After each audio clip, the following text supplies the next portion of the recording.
Halo,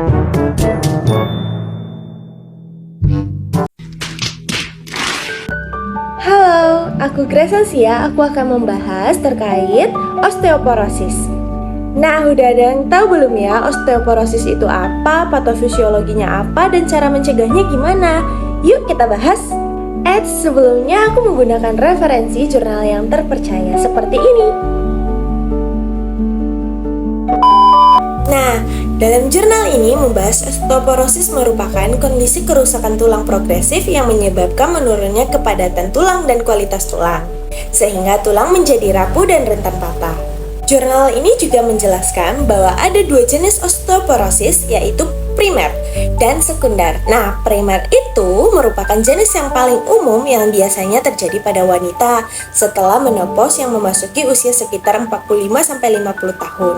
Yang sekunder disebabkan oleh kondisi medis atau penggunaan obat-obat tertentu.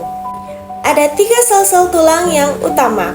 Yang pertama, osteoblast, yaitu berperan dalam proses pembentukan tulang. Yang kedua, osteosit, melihara jaringan tulang. Yang ketiga, osteoklas, menghancurkan atau merombak tulang. Jurnal ini membahas pada fase normal atau homeostatis tulang, tulang terus-menerus mengalami remodeling atau proses penghancuran dan pembentukan ulang.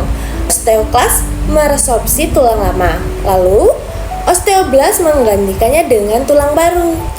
Gangguan keseimbangan remodeling pada osteoporosis terjadi peningkatan aktivitas osteoklas.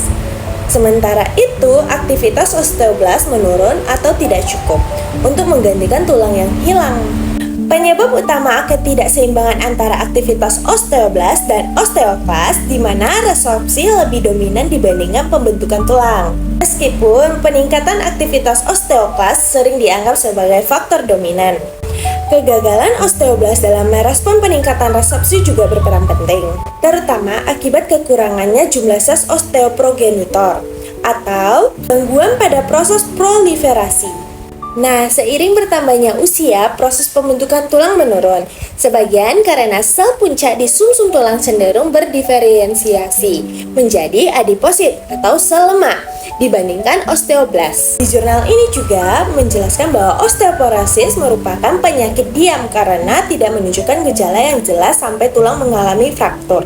Menurut data International Osteoporosis Foundation, lebih dari 30% wanita di seluruh dunia mengalami risiko patah tulang akibat osteoporosis. 1 dari 3 wanita dan 1 dari 5 pria di Indonesia terserang osteoporosis, mencapai 19,7% dari populasi di Indonesia.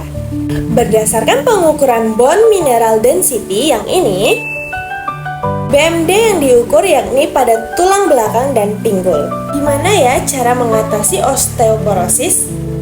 Mencegah kehilangan massa tulang lebih lanjut dengan cara mengkonsumsi asupan kalsium yang cukup seperti susu rendah lemak, keju, yogurt, kacang-kacangan, dan sayur hijau.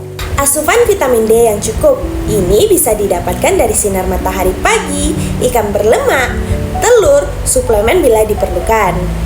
Olahraga yang teratur. Bagi yang remaja, jangan malas ya. Lakukan olahraga ringan seperti jalan kaki dan naik turun tangga. Hindari faktor risiko seperti merokok, mengkonsumsi alkohol, dan kafein yang berlebihan. Ingat, tulang yang kuat mendukung hidup yang aktif dan bahagia. Ayo, kita jaga tulang kita untuk masa depan yang lebih sehat. Terima kasih. Thanks for watching.